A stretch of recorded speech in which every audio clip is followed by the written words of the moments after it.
The Dave Hooker Show. A presentation of Off the Hook Sports.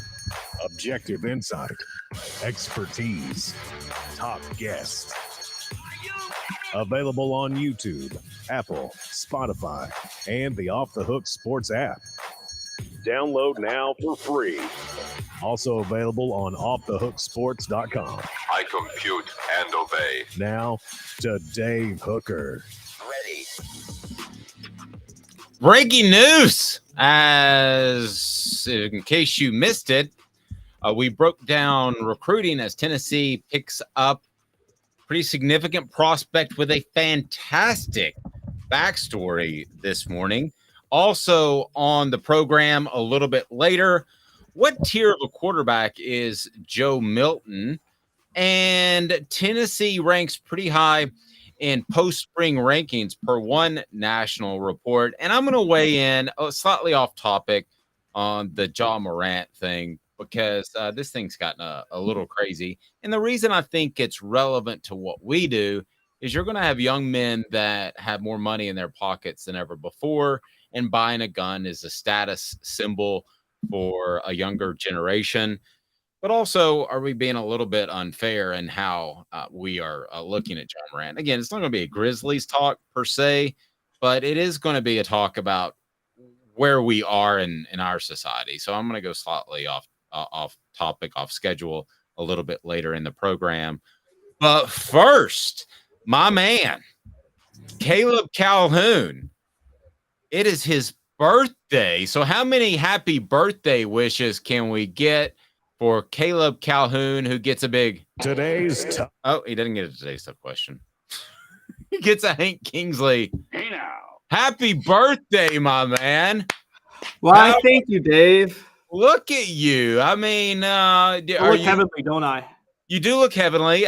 You look like Patrick Swayze from Ghost, but that's fine. So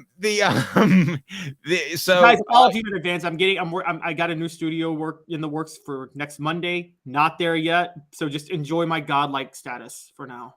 Yes, angelic. It's a process. It makes me look incredibly tan being next to you right now.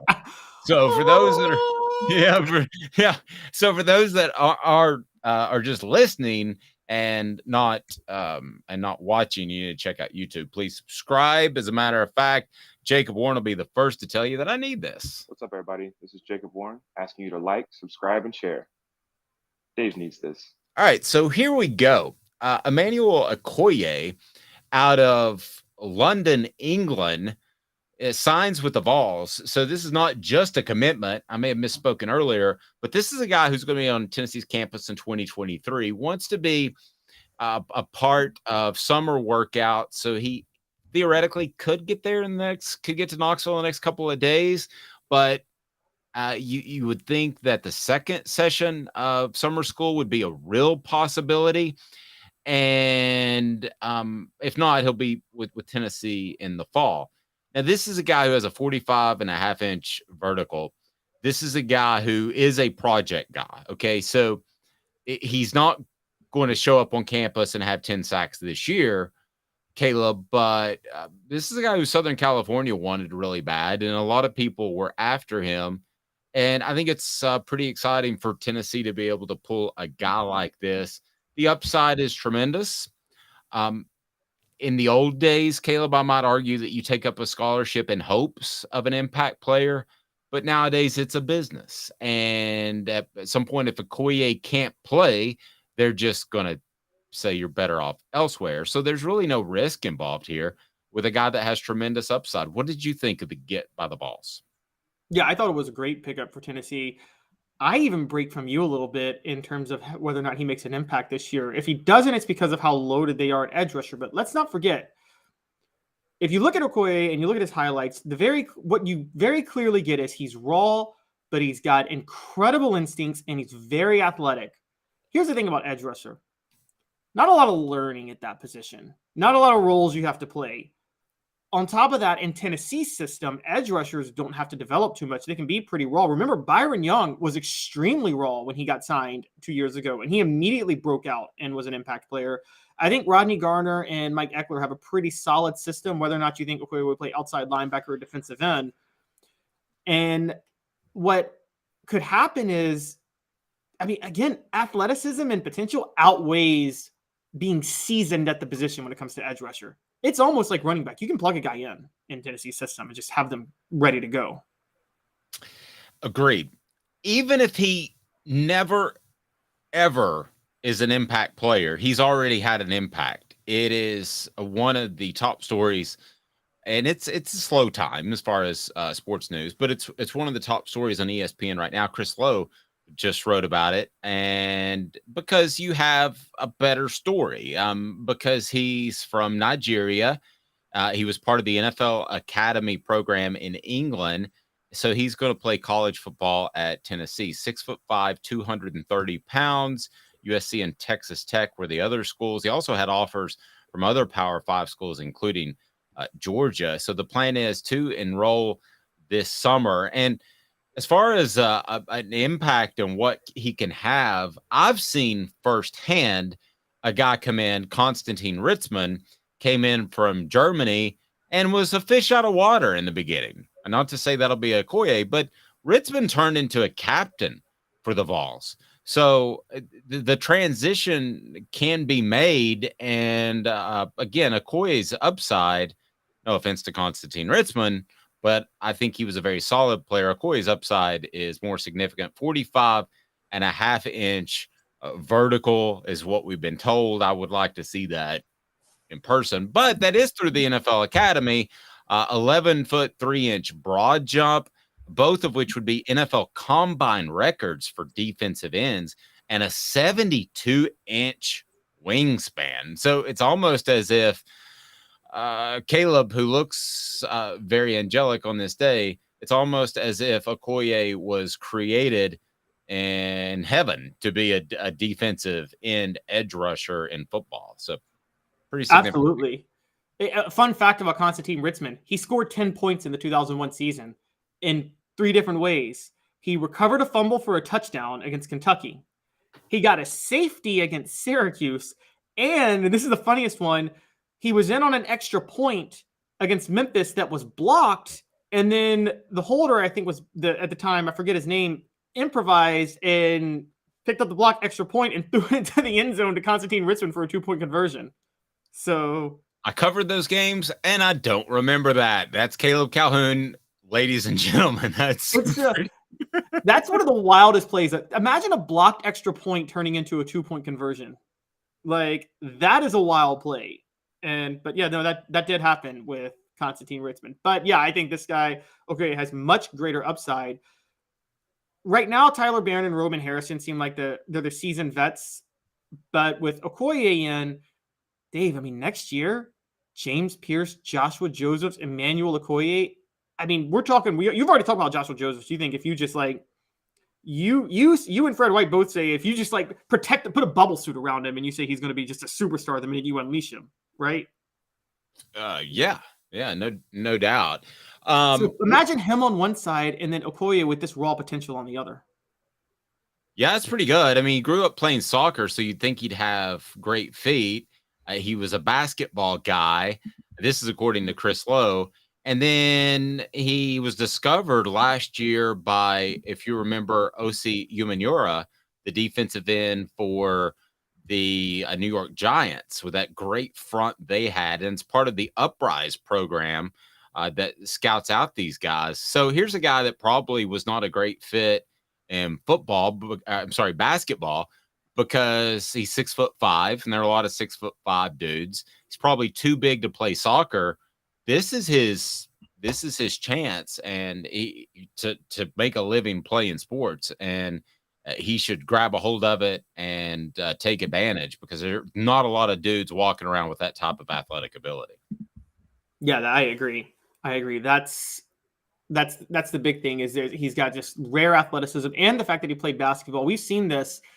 Defensive end is a position or edge rush is a position where typically your skills in basketball translate, because a lot of edge rushers are playing in the post in basketball, and a lot of it's about their big focus is rebounding and leverage.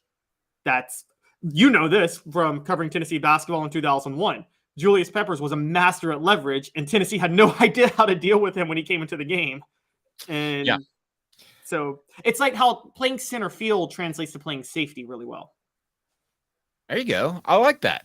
Good stuff. All right. So hit the like and subscribe button. If you're on YouTube, have your notifications on. A couple things on the message board is whitewashed Caleb because he's having a lighting issue, which is worth the visit to YouTube.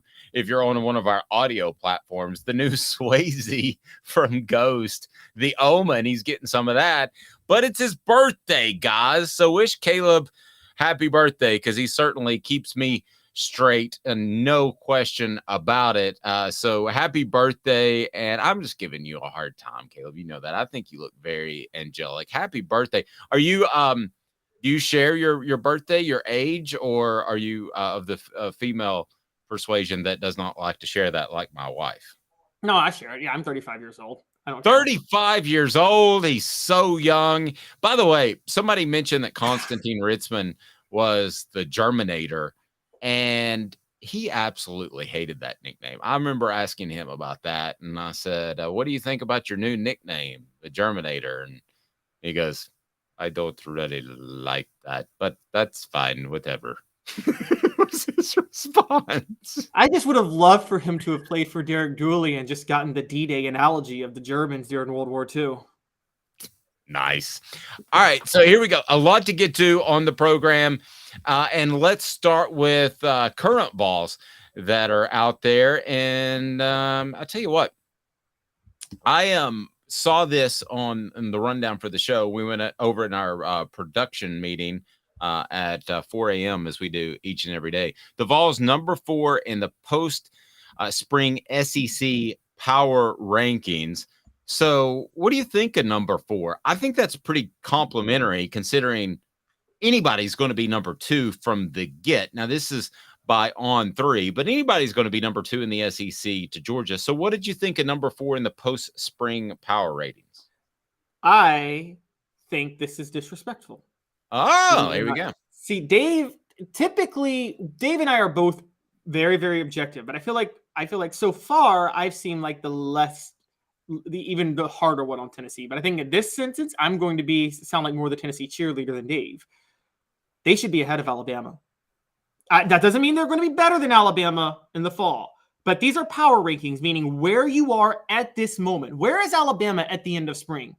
Desperate for a quarterback, desperate for someone who can hit the ground if they're trying to spike the ball.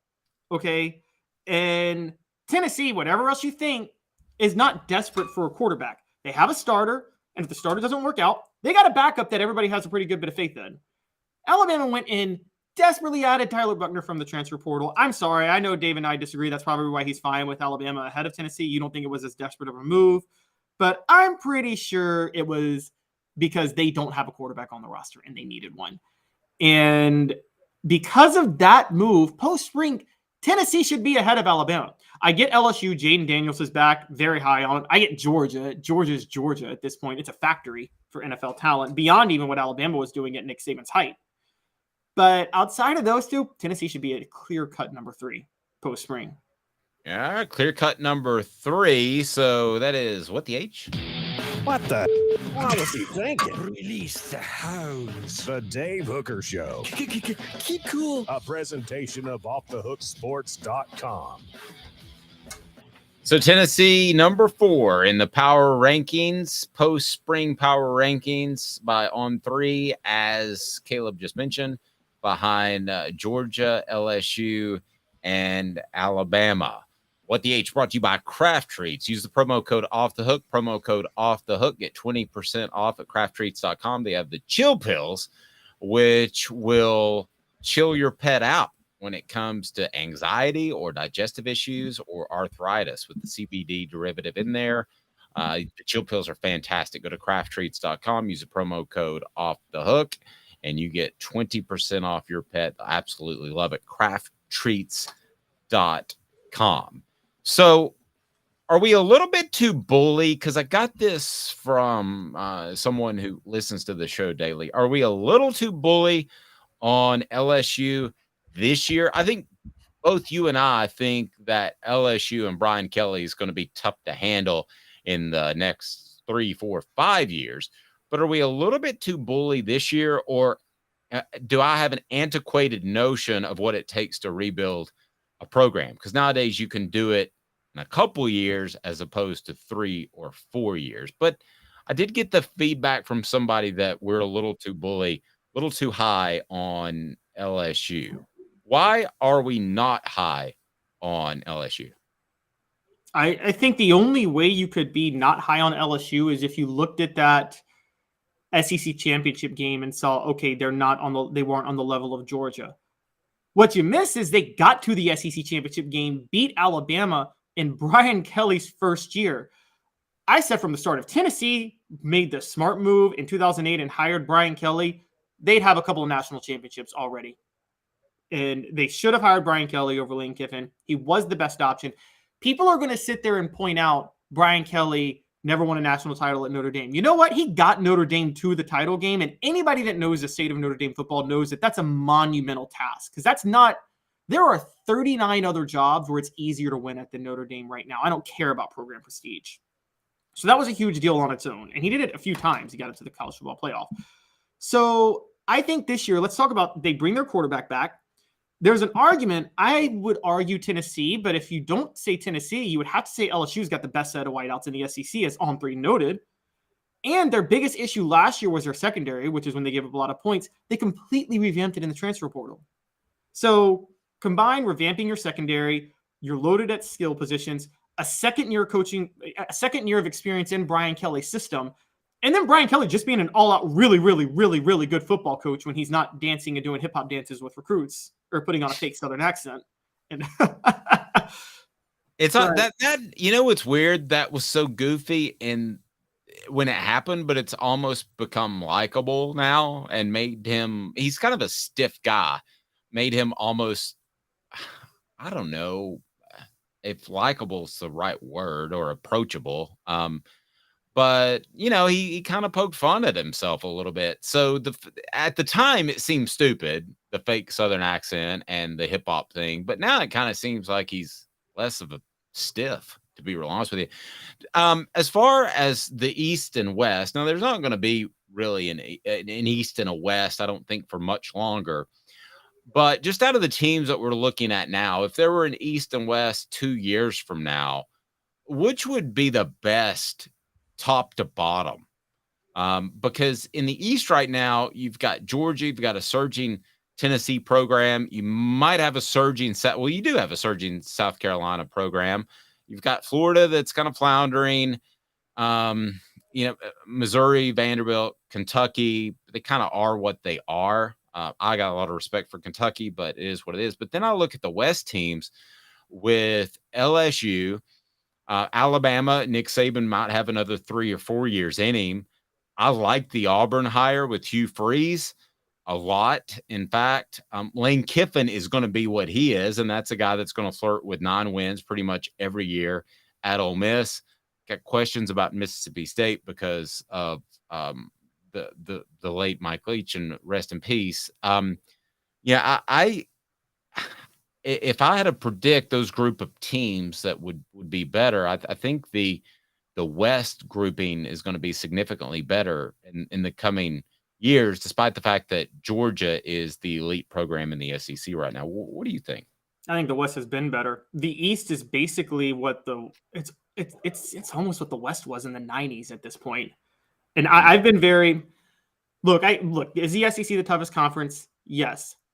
But SEC East fans need to shut up about this whole, we play in the SEC and we're so much tougher than the Big Ten. The SEC East, the Big Ten East is tougher than the SEC East by leaps and bounds. If a Big Ten East team plays a tougher schedule than an SEC East team, every time over, okay? It's not even a debate. I'm sorry. Tennessee does not play as hard of a schedule as Michigan, Ohio State, or Penn State this year. They don't. Neither does Georgia. No, I agree with that. Yeah. And so what holds the Big Ten back is the Big Ten West, which is, of all these 4 divisions, the worst division of all. The Big Ten West should barely be Power 5. But right now, unless something changes, SEC East fans have no right to have pride about playing in the SEC, because you're playing as easy of a schedule as any team in the Big Ten at this point, as any team in the Big 12, and as any team in the Pac-12, quite honestly. You're playing a really weak schedule, and unless you're Tennessee, where you have to get Georgia and Alabama, which is the unfair draw, you kind of need to shut up because the East is really, really bad. That's fair. It's almost like if you could put the Big Ten East and the SEC West together, you would have a super conference right there. In, like, college football ever. Yeah, I mean, and then if you could drag Georgia and Tennessee over there, you would have an electric, exciting conference with an elite program. Yeah, but the Big Ten West is just horrible. The Big Ten West is what keeps the Big Ten second tier to the SEC. Now, let me argue this. South Carolina has it going in the right direction based off how they ended the season last year, and the recruiting's going really well. Florida eventually, if Billy Napier's not the guy, has to get it right because of the in-state talent. Georgia's Georgia. Tennessee's trending the right way. Kentucky's tough. Vanderbilt's going to be slightly above average. I don't think much of Missouri. I would argue that we could be having a very different conversation in 2 years, that the SEC East is solid, but I think that would take Shane Beamer to prove himself continually at South Carolina and Florida to ultimately have a new coach, because I don't think that Billy Napier is the answer there. Okay, but if we play that game, let's go to the other side then. Okay, you're right. We agree Florida's fallen off. Even if they might have like a temporary, like one good year that teases everybody, but then they'll fall off. And I think you think the same will happen with South Carolina. But let's play the South Carolina game. Program on the rise. South Carolina's on the rise. They finished 8-5 last year. That's the same record that Maryland finished last year, which is in the Big Ten East. And so both teams 8-5. Many people think Maryland's on the rise with having won more games every year under Mike Locksley. Behind South Carolina, you got Florida maybe? Behind Maryland, you got Michigan State. Yeah, Michigan State had a fall off last year, but let's be honest, Dave. Right now, what's a better program, Michigan State or Florida? I might say Michigan State. I can't. Under their current head coaches, it's Michigan State. That's where I was getting it. Yeah. Okay, but if I'm Coach Dave Hooker and I get offered either job, it's not even close. I'm taking Florida over Michigan State, right? Oh, yeah. This isn't a question of which jobs are better. The SEC East has better jobs overall. But in terms of where the programs are, right now, the Big Ten East programs are better. Even after Michigan State, Purdue had a losing record last year. But guess what, guys? Purdue did just beat Tennessee 2 seasons ago in the Music City Bowl. And by the way, that was a home game for Tennessee. It was in Nashville. And so and I think a lot of us believe in Jeff Brom, who is a pretty good coach. So, I'm sorry. I got that mixed up. Purdue's in the West, though. They're not in the East. Apologies. Indiana's in the Big Ten splits Purdue and Indiana between the East and the West, which is weird. But I guess long story short, that top 5 in the Big Ten East, Maryland, Ohio State, Michigan, Penn State, Maryland, and Michigan State. You go top 1 to 5, the only parallel where the SEC East team is in better shape would be at the top. Georgia is better than any team in the Big Ten East. But I think Ohio State or Michigan interchangeable. Right now, both programs are ahead of Tennessee. We just can't deny that until Tennessee makes a playoff. And Tennessee's the second best team. So that's the issue. Portions of the program brought to you by Vassy Lawn and Garden. Man alive, it's worth the drive, whether you're in Nashville, Knoxville, Chattanooga, Cleveland, Tennessee. For your industrial mowers, go to Vassy.com. Commercial mowers as well, residential. And with their buying powers, when you make that sort of investment, you will absolutely save money. Vassy.com, Vassy Lawn and Garden. What tier of a quarterback is Joe Milton? You give me 2 minutes and I'll tell you. With Caleb Calhoun, I'm Dave Hooker, Off the Hook Sports. To own the more that owns every job, then get to Vassy Lawn and Garden in Cleveland and get you a Toro. I'm David Vassy, here to talk to you about Toro. With a Toro Zero Turn, you'll get more out of every minute and you'll reach the finish line faster. At Vassy's, we like to say, no matter if you're mowing 3 acres a week or 11 lawns a day, homeowners and business owners alike find confidence in equipment they can trust from top to bottom. Vassy Lawn and Garden, Highway 60 North in Cleveland. Man alive, it's worth the drive. Hi, Mike Davis here with City Heating and Air, reminding you to always dare to compare. Our team provides quality local heating and air service, installation, and maintenance across East Tennessee. We use only the best equipment like American Standard heating and air conditioning for your residential, new construction, or commercial needs. Honesty, dependability, and customer satisfaction have been the cornerstones of our business since 1961. City Heat and Air. There's your pair.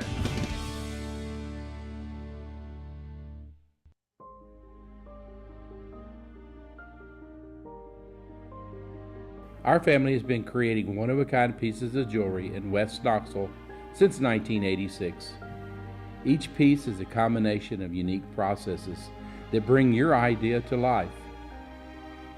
Every day in our shop, a truly special item with a story all its own is being manufactured in our facility, bringing the history and family sentiment into a whole new generation of life. We're grateful that you chose us to be Knoxville's best jeweler, a title that we value and respect. Because to me, being a jeweler and owning a jewelry store are not the same thing. I'm Rick Terry. I'm a jeweler, and we want to be your jeweler. Kingston Pike and Campbell Station Road in the heart of Farragut, and downtown on Gay Street right next to the Tennessee Theater. With all that sun, sand, and salt water, the beach is a very relaxing place. Unless you wear contacts. Ow! Open your eyes to the best the beach has to offer with LASIK vision correction from Campbell Cunningham Laser Center. Ah. You're listening to The Dave Hooker Show, a presentation of OffTheHookSports.com. The internet is full of pictures of each and every one of you. Available on YouTube, Apple, Spotify, and the Off the Hook Sports app. Download now for free. Is there nothing you people can't do? Also available on OffTheHookSports.com. All right, here we go. Joe Milton III, Junior, Senior, Esquire, has been put in a box or on a tier, and Tennessee's quarterback is not really considered elite, but also considered pretty good. So, thoughts on the respect that Joe Milton III gets from a recent tier ranking by ESPN.com, and it will be 4 downs. But first of all, if you can set this up, he's a tier 3 quarterback. How is ESPN defining this before we get to 4 downs, Caleb Calhoun? So tier 3 is not bad, but there's a tier 1A, a tier 1B, a tier 2, and a tier 3. And through those tiers, we're talking about maybe the top 16 to 20 quarterbacks. Tier 3 is quarterbacks who you may have questions about, but you have no questions about the system they're in. So you shouldn't question that they're probably going to be pretty good. And that's Joe Milton right now, which makes sense because we know about Josh Heupel's system. Just for the record, other quarterbacks in that system right now is Kate Klubnik for Clemson, Kyle McCord for Ohio State. Kind of agree with both of those because of Garrett Riley and Ryan Day in the spread that Ohio State runs. The ones I disagree with in this tier 3 are Alabama. I think they're just saying Alabama's system produces quarterbacks. No, they've just had great quarterbacks in the past few years. And the same with Georgia. They're saying Georgia with Carson Beck and Penn State with Drew Allar. I disagree with those 3. All right, let's get rolling. 4 downs. It's brought to you by our friend Andy Mason, AndyMasonRealEstate.com. 4 downs. 4 questions. 4 answers. The Dave Hooker Show. 4 downs. A presentation of OffTheHookSports.com. All right, it's brought to you by AndyMasonRealEstate.com. Let's take a look at Joe Milton III, Esquire, 2nd, Junior, Senior. Cade Klubnik is one of the players that is in that same tier, that tier 3 at Clemson. So we saw him firsthand.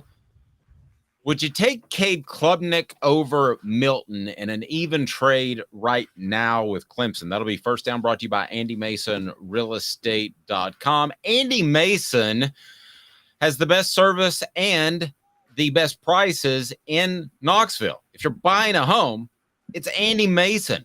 It's that simple. AndyMasonRealEstate.com. Don't miss out on thousands with another realtor, AndyMasonRealEstate.com. Reach out to him, tell him Off the Hook Sports sent you. So, first down.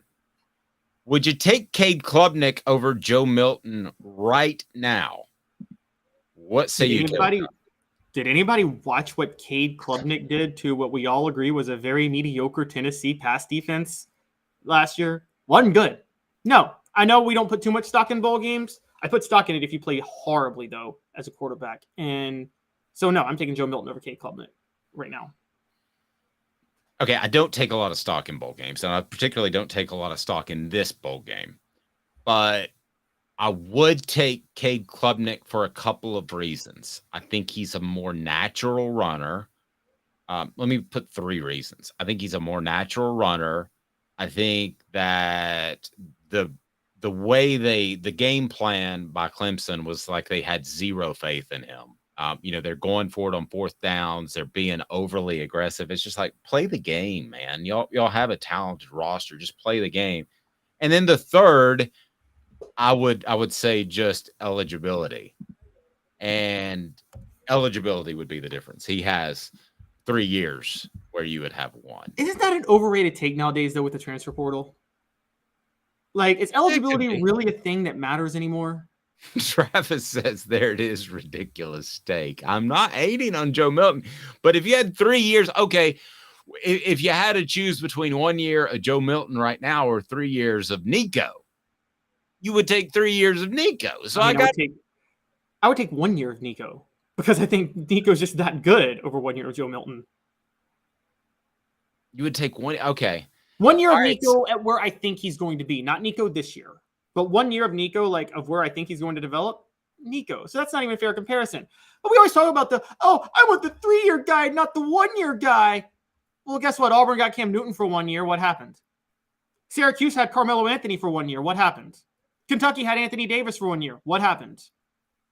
Okay, but who is the high? There is a reason that Joe Milton, and I don't hate him. After what I heard in spring practice, he's going to be the starter the whole year. I'm not the Joe Milton hater anymore that you guys portray me as. But I will say this. There's a reason that he's just started 7 games in his career, and he's a senior, and he had to transfer, and then he got benched by Hendon Hooker. I know partly due to injury. There's a reason. So Cade Klubnik has this tremendous upside that we haven't really seen. Clemson's coaches really stumbled all over themselves in that game plan. It's not, don't tell me it's just out of left field for me to say, yes, I would take Cade Klubnik. No, I think what's out of left field is when you say because it's 3 years versus 1, because what I don't believe in, and I say this with the NFL and I say it with college, the obsession with upside over proven derails so many teams. There's this whole, I think college football with the transfer portal is more win now than ever before. It is win right now because you have more resources to win right now than ever before. College football is almost college basketball now, Dave. A new head coach can turn a team around overnight, which used to not be the thing. And I think that it's the same way with, you didn't see the New York Jets say, well, we could have Zach Wilson for 20 years versus Aaron Rodgers for 2. No, they're like, we'll take Aaron Rodgers for 2 years. Okay. You didn't see John Elway go, I could have Tim Tebow for 15 years or Peyton Manning for 4. You take Peyton Manning for 4 years over Tim Tebow for 15.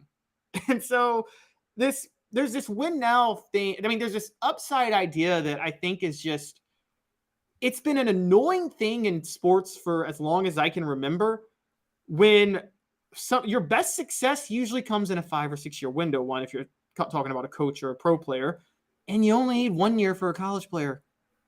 Okay. Second down, who would you take over Joe Milton? And let's just talk 1 year. Let's take the eligibility thing out of it. I'm getting Dan and Mr. Jones and everybody that could possibly rip me. Rebecca's even ripping me, and I think she likes me.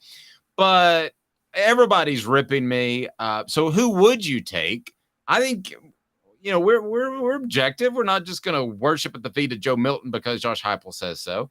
So what SEC quarterbacks would you take over Joe Milton for 1 year? What, SEC quarterbacks, not overall quarterbacks? Well, that's third down. Let's take it one down at a Oh, time. okay. Sorry. I did not see third. I apologize. My apologies. SEC That's fine, quarterbacks. because, yeah, but I forgot to email you the rundown. Okay, go ahead. I would probably take this year. Y'all are going to call me the LSU lover, but Jaden Daniels over Joe Milton, just because Jaden Daniels playing for Brian Kelly's offense. I have a lot of faith in him. I think he was underrated in this tiers. He's not even in the top 3 tiers. I railed against KJ Jefferson last year when people put him ahead of Hendon Hooker, and I said that was the stupidest thing.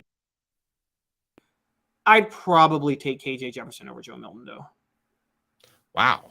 So you're talking about a guy that's largely unproven, that had accuracy issues, and you got him as the number 3 quarterback in the SEC. The SEC has a lot of unproven quarterbacks this year. There's a lot of overturn. I mean, that happens every year. I can remember, like, every couple of years, it seems like there are 15 quarterbacks at SEC Media Days, and you know the next year that's going to be a down year in quarterbacks. Yes. And it happened this year. There was Hooker, Bryce Young, but I can't remember all. Will Levis, Anthony Richardson, maybe. Yeah. So it was like I was looking around thinking, well, next year's quarterback class is going to be very bad. Not saying those guys are bad, but okay. Third down, what quarterbacks in the nation are a lock that you would take over Joe Milton III? Now, I don't expect you to get every single one, but I would think it starts with Caleb Williams, right? At Southern California, it's hard to argue the Heisman Trophy winner wouldn't be an upgrade. It's hard to argue Caleb Williams. I agree. I would take Caleb Williams. And then I would also take Drake May, who I think is going to be drafted behind Caleb Williams in 2024, but is a better draft prospect. Drake May is the best quarterback in this draft class. No questions asked. I don't think he goes behind Caleb Williams. You don't think he does? Mm-mm. I think he's number 1. I've heard 2 words from a scout that got me perked up, and it was, the first word was John, the second word was Elway. And that's the gold standard of number 1 draft picks, isn't he? Isn't John Elway like the gold standard of, like, even beyond Peyton Manning? There were just, because there were questions about Peyton. You knew John Elway was going to be a success in the NFL, right? Yeah. I mean, just he had everything. It was LeBron James when he was drafted number 1, I'm guessing. Yes. Or Victor Wembanyama.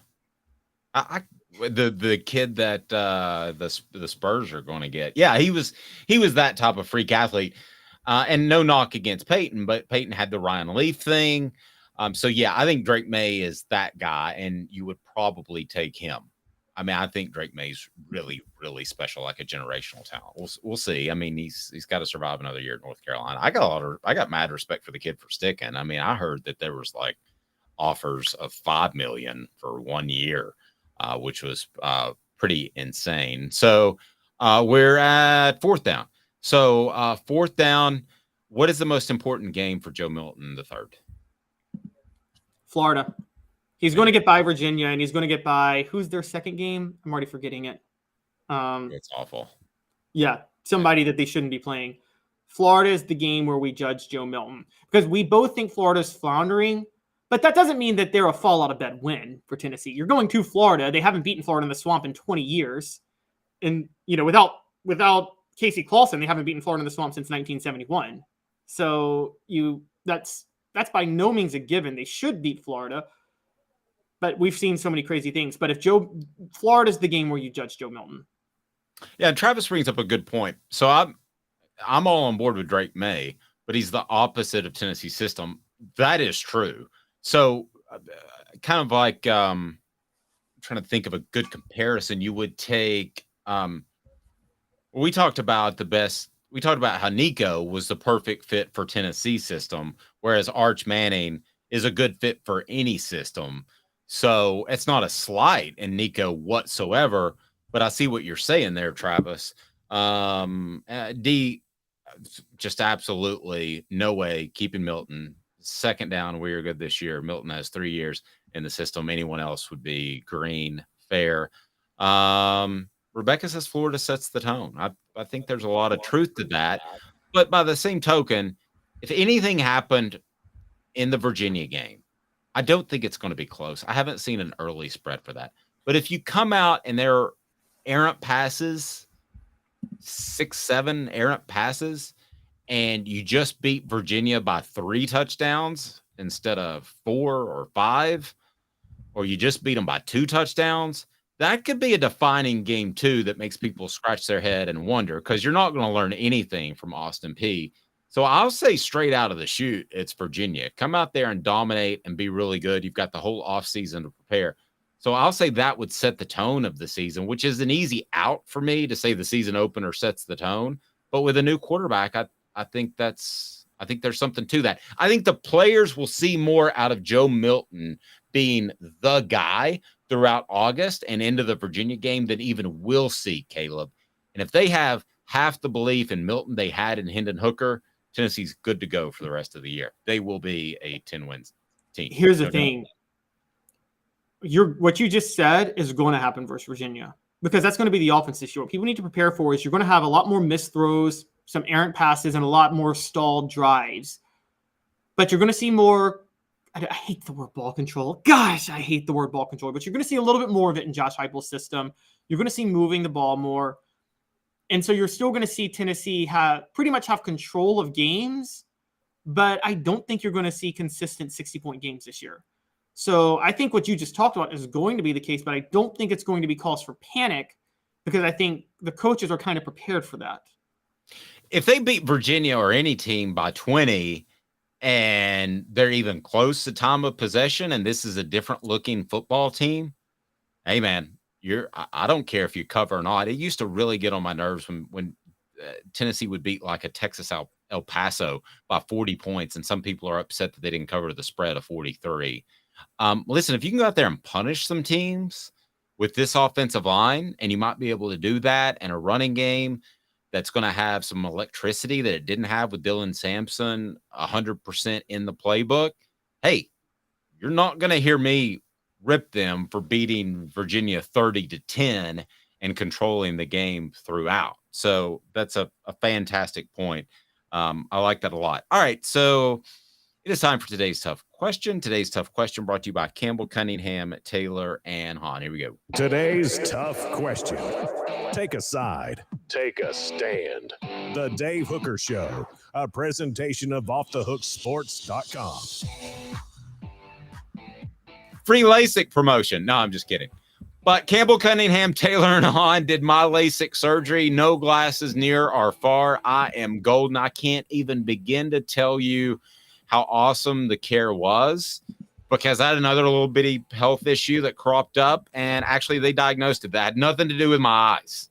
Okay. And that's how awesome they are. Campbell, Cunningham, Taylor, and Hahn, whether it's LASIK or cataract surgery, know that you have local doctors that care about you. And also their independent vision centers are fantastic for those annual checkups. So today's tough question: which ACC school would be the best natural rival for the Vols? I'm going to go first. I usually defer to you, Caleb, on these, but it ain't close. It's Clemson. That orange, that rivalry, that would be tremendous. It was super cool. It was really readily accepted and exciting by all standards, by both sides, both fan bases. It's Clemson, and I don't really think it's close. I'd be interested to see if you come up with somebody else and you can sway me at all.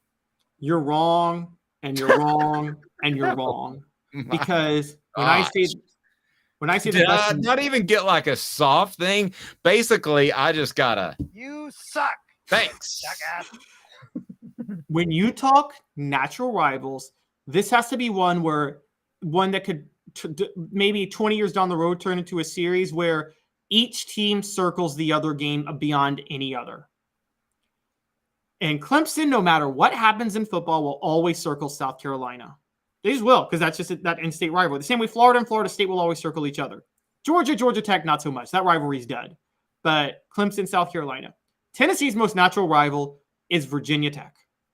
And they were equidistant from Bristol. I don't like you, Caleb, on your birthday. Why don't you like just me? Changed my mind. I'm not the Stephen A. Smith that's going to continue to defend myself for Skip Bayless when I'm wrong. It's Tech. It's Tech. It's the rivalry of the Appalachia. Okay. It is. And if you go up to Bristol, I had to cover a lot of NASCAR races there. If you go up to Bristol, it's split like I imagine Auburn, Alabama would be. I mean, it is Virginia Tech and it is Tennessee. It's kind of a cool, neat little place. If you go to a NASCAR race up there and they're wearing any sort of football gear, it's either Tech or Tennessee. And it's pretty neat. I don't like you on your birthday, Caleb. Yes, Tennessee and Virginia Tech, if they could ever get in the same conference, which I think if Virginia Tech got into the SEC, I think they would get to the level where they could actually be capable of being a powerhouse program then because they have resources.